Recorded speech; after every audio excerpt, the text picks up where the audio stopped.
بسم اللہ الرحمن الرحیم۔ السلام علیکم ورحمۃ اللہ وبرکاتہ۔ میں زبیر خان ہوں اور آپ میرا ویلاگ دیکھ رہے ہیں۔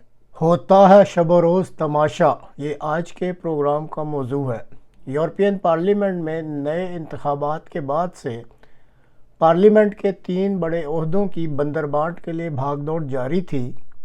آخر 27 یورپین ممالک کی اس تنظیم کے 6 بڑوں نے، جن میں جرمنی، فرانس، ہالینڈ، پولینڈ، یونان اور اسپین شامل ہیں، انہوں نے یہ عہدے آپس میں بانٹ لیے ہیں۔ حالانکہ 27 ممبر ممالک نے 27 جون کو ہی یورپی یونین کے اجلاس میں اس پر حتمی فیصلہ کرنا تھا۔ یورپی یونین کے 6 بڑوں کے اس قدم پر سب سے زیادہ غصہ اٹلی کی وزیر اعظم محترمہ میلونی صاحبہ نے اٹلی کی پارلیمنٹ سے خطاب کرتے ہوئے ظاہر کیا ہے اور کہا ہے کہ یورپی پارلیمنٹ کو ان 6 بڑوں نے جو اپنے گھر کی لونڈی بنا رکھا ہے، ان کو اس بات سے شرم آنی چاہیے اور یورپین عوام نے حالیہ انتخابات میں اپنی جو رائے دائیں طرف کی پارٹیوں کے حق میں دی ہے، اس کا بھی ان کو خیال رکھنا چاہیے تھا۔ انہوں نے کہا کہ اٹلی میں دائیں طرف کی پارٹیوں کو 53% ووٹ ملے ہیں، جبکہ فرانس کے صدر کی پارٹی کو 15% اور جرمنی کے چانسلر کی پارٹی کو 32% ووٹ ملے ہیں۔ لیکن حیرت کی بات ہے کہ یونین کے 3 بڑے عہدوں کے لیے فرانس اور جرمنی مل کر فیصلہ کر رہے ہیں، جبکہ اٹلی کو کسی نے پوچھا تک نہیں۔ اٹلی کے علاوہ فرانس کی لی پین اور ہنگری کے وکٹر اوربان صاحب نے بھی یورپین یونین کے اس رویہ پر شدید غصے کا اظہار کیا ہے۔ اب دیکھتے ہیں کہ اٹلی کی وزیر اعظم کا یہ غصہ اصلی نکلتا ہے یا بناوٹی۔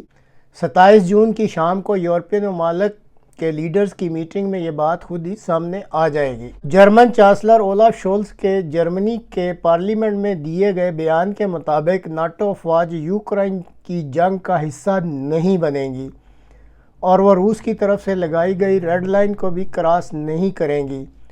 یاد رہے کہ روس نے یوکرائن کے جس علاقہ پر قبضہ کر رکھا ہے، وہاں پر روس نے دریائے ڈنیپر کے مشرقی کنارے کی طرف ناٹو افواج کے ایڈوانس کو اپنی ریڈ لائن قرار دیا ہوا ہے۔ دوسری طرف امریکہ نے یوکرائن کے ساتھ جو سیکیورٹی معاہدہ کیا ہے، اس طرح اس نے یوکرائن کو یہ واضح پیغام دے دیا ہے کہ فی الحال یوکرائن کو ناٹو میں شامل نہیں کیا جا رہا۔ اسی طرح امریکہ نے یہ بھی اعلان کر دیا ہے کہ 9 تا 11 جولائی کو امریکہ واشنگٹن میں ہونے والی ناٹو کانفرنس میں یوکرائن کو دعوت نہیں دی جائے گی۔ امریکہ کی یہ دیرینہ خواہش رہی ہے کہ یوکرائن روس کے ساتھ کنونشنل جنگ جاری رکھے۔ اسلحہ اور گولہ بارود کے ساتھ ساتھ امریکہ نے اب پرائیویٹ ملٹری کنٹریکٹرز کو بھی اجازت دے دی ہے کہ وہ پینٹاگون کے خرچ پر کرائے کے فوجی یوکرائن کو مہیا کر سکتے ہیں۔ کاغذوں میں ان فوجیوں کو تکنیکی سولجرز کا نام دیا جائے گا، جو کہ یوکرائن کو امریکی اور ناٹو ممالک کی طرف سے مہیا کیے گئے جنگی ساز و سامان کی مرمت اور بحالی کے لیے مدد مہیا کرتے دکھائے جائیں گے۔ لیکن دراصل یہ لڑاکا فوجی ہوں گے جو کہ یوکرائن کی روس کے ساتھ کنونشنل جنگ میں یوکرائن کی مدد کریں گے۔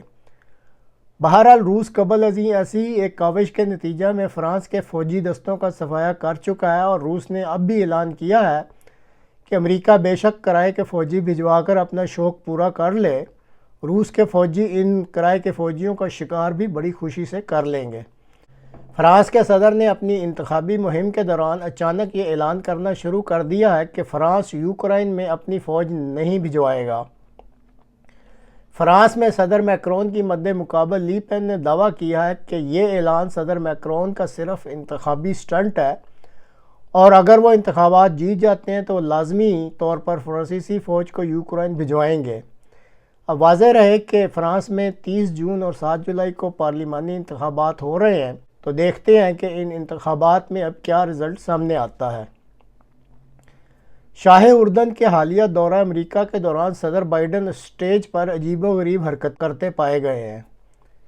وہ اپنی تقریر کے بعد روسٹرم پر شاہ اردن اور روسٹرم کے ارد گرد اور ادھر ادھر بدحواسوں کی طرح چکر لگاتے رہے۔ اکثر لوگ ان حرکتوں کی وجہ ان کی عمر کی زیادتی بتلا رہے ہیں۔